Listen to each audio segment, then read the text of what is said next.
आप सभी का अपने YouTube channel economics for you में एक बार पुनः स्वागत है। आज हम बहुत ही महत्वपूर्ण विषय वार्षिक परीक्षा या बोर्ड परीक्षा 2021 के लिए अर्थशास्त्र विषय के मॉडल प्रश्न पत्र पर चर्चा प्रारंभ करेंगे। चर्चा प्रारंभ करने से पहले यदि आप इस चैनल पर पहली बार जुड़े हैं या नए आए हैं तो चैनल को सब्सक्राइब करना नहीं भूलें और इसको लाइक करना भी नहीं भूलें। आइए प्रारंभ करते हैं मॉडल पेपर पर चर्चा। सबसे महत्वपूर्ण जो बात इस बार परीक्षा में चेंज किया गया है वो किया गया है इसके सेक्शंस में।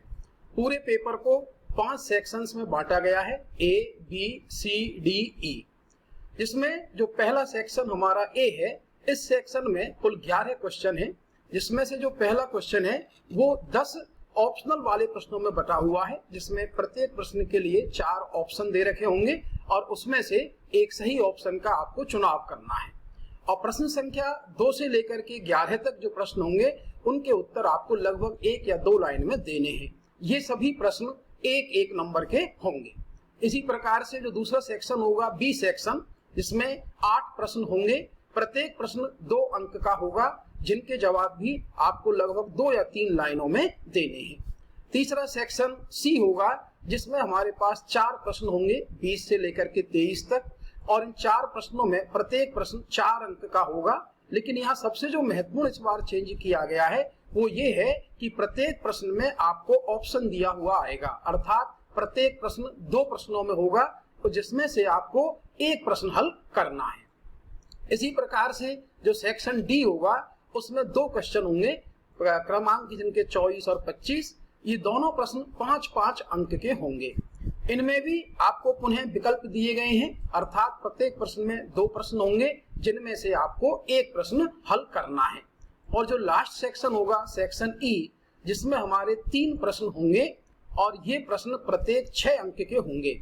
लेकिन यहाँ पर इस परीक्षा में और एक विशेष चेंज किया गया है, और वो सबसे बड़ा चेंज ये है कि प्रत्येक प्रश्न में 3 ऑप्शन होंगे। अभी तक केवल 2 ऑप्शन आते थे, लेकिन अब 3 ऑप्शन होंगे और उसमें से आपको केवल एक हल करना है। इस प्रकार से जो सेक्शन ई है उसमें कुल 9 क्वेश्चन, प्रत्येक के 3-3 प्रश्न के हिसाब से, जिसमें से आपको केवल 3 प्रश्न हल करने हैं।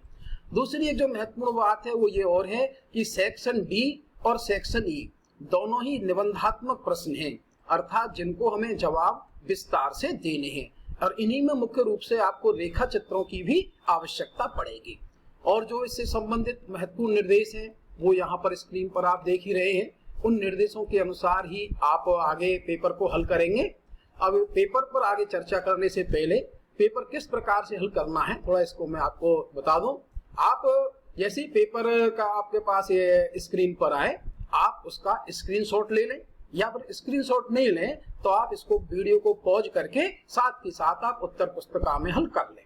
और जब आप हल कर लें पूरे पेपर को, तो यदि आप ये चाहते हैं कि उसका मूल्यांकन मेरे द्वारा हो तो आप उसकी PDF बना करके मेरे पास भी, जो आपको ईमेल एड्रेस दिया हुआ है akeconomics12@gmail.com, जो आपकी स्क्रीन पर दिखाई दे रहा है, उस पर आप मेरे को मेल कर सकते हैं। मैं आपकी प्रगति से आपको अवगत करा दूंगा। आइए प्रश्न पत्र पर चर्चा करते हैं कि किस प्रकार के प्रश्न इस बार परीक्षा में महत्वपूर्ण है।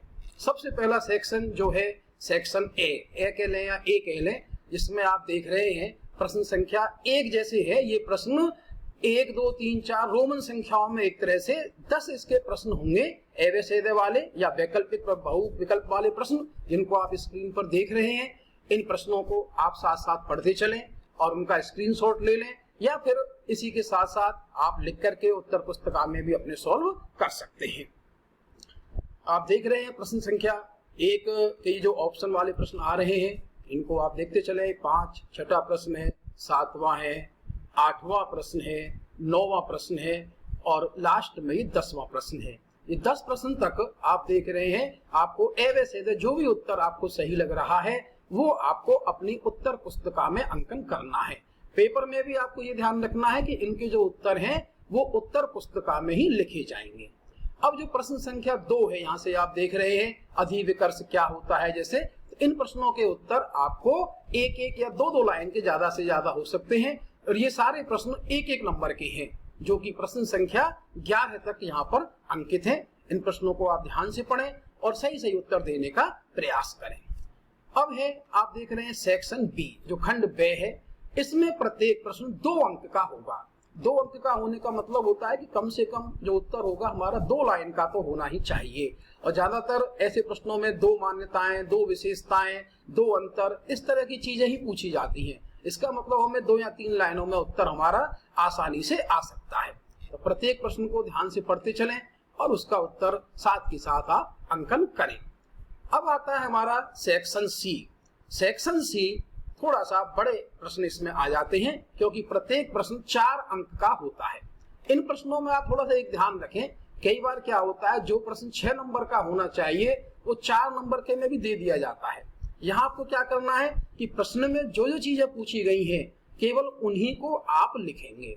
अगर 6 नंबर का प्रश्न होता है तो हम क्या डिटेल में सारी चीजें लिखते हैं, लेकिन यहाँ हमें ज्यादा डिटेल में जाने की आवश्यकता नहीं होती है। जितनी चीजें पूछी गई हैं उतनी ही लिखें। लेकिन आप देख रहे हैं प्रश्न संख्या 22 है, जिसमें वो कह रहा है रेखा चित्र की सहायता से समझाइए।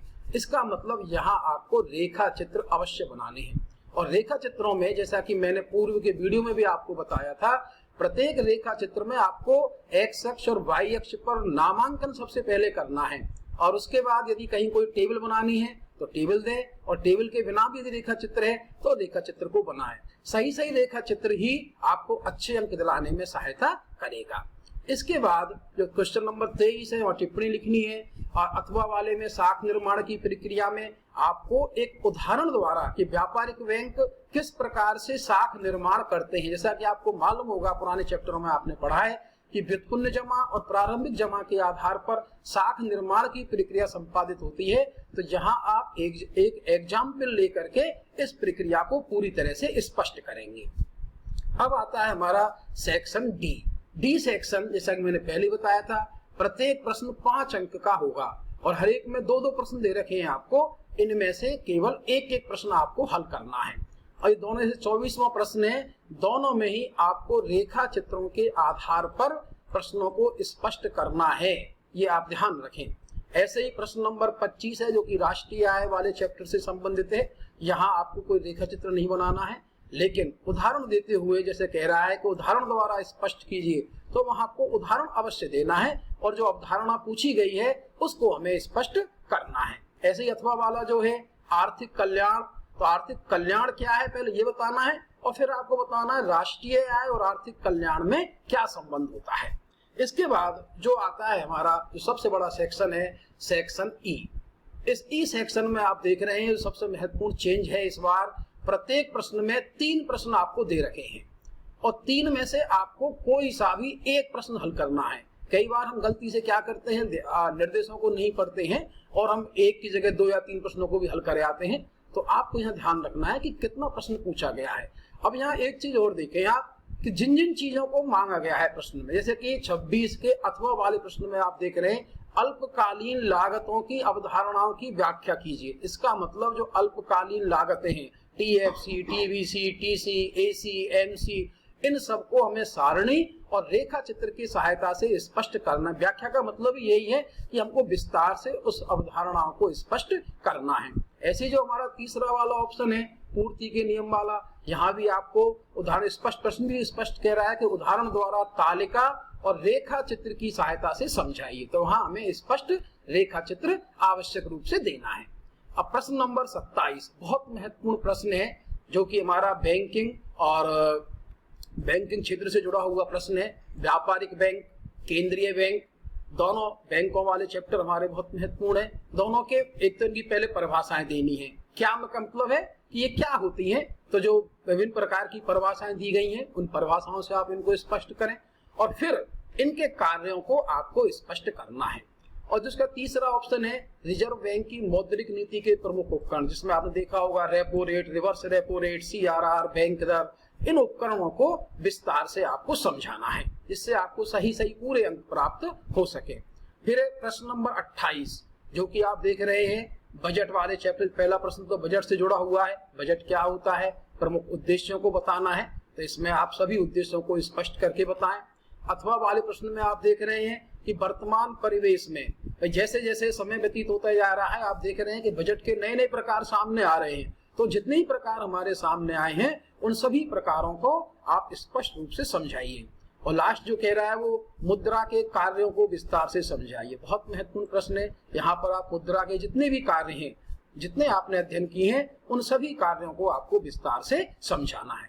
इस प्रकार से आप प्रश्न में ये भी ध्यान रखें कि जिस प्रश्न को आप हल कर रहे हैं उसी प्रश्न का अंक आप उत्तर नंबर पर डालें। कई बार हम गलती जल्दीबाजी में क्या करते हैं, ये प्रश्न नंबर 26 हल कर रहे हैं और वहां या तो प्रश्न नंबर ही नहीं डालेंगे या फिर क्या करेंगे, प्रश्न नंबर 28 डाल देंगे, जिससे हमारी गलती होने की संभावना बनी रहती है। तो इस तरह की गलती नहीं करें। और जैसे मैंने पहले ही कहा था, प्रश्न संख्या हमारे पास 24, 25, 26, 27, 28 ये सभी प्रश्न हमारे एक तरह से निबंधात्मक प्रश्न होते हैं, इसलिए इनको हमें समय ज्यादा लगता है। इसलिए आप जब पेपर हल करें तो आप टाइम को बांट करके चलें। लगभग जो हमारे पास पहले भाग के प्रश्न हैं उनके लिए 15 मिनट हमारे पास पर्याप्त होते हैं।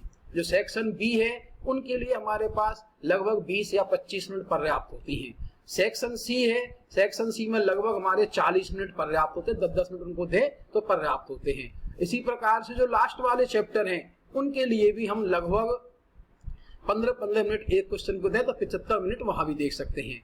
उसके बाद भी आपके पास 10 या 12 मिनट इस बात के लिए बच जाएंगी कि एक बार आप पेपर को पूरे को दोबारा दोहरा लें, देख लें कोई प्रश्न छूटा तो नहीं है या कोई भी चीज ऐसी तो नहीं रह गई है जिसमें हम करने से रह गए हैं, कहीं नामांकन रेखा चित्र का नामांकन रह गया है, उनको भी आप सही कर दें। और जो प्रारंभ में ही पहले पेज पर ही कुछ निर्देश दे रखे थे जो महत्वपूर्ण, उन निर्देशों का आप ध्यान से पालन भी करेंगे, जिससे क्या होगा, आपको अच्छे से अच्छे अंक प्राप्त हो सकेंगे। तो इन निर्देशों का पालन करते हुए आप पूरे पेपर को तसल्ली से, जैसा कि पेपर का टाइम है 3.25 घंटे, आपको मालूम है, निश्चित इसी समय में ही आपको पेपर हल करना है। इसलिए आप जब भी पेपर को हल करने बैठे तो 3.25 घंटे एक ही सिटिंग में करने का प्रयास करें।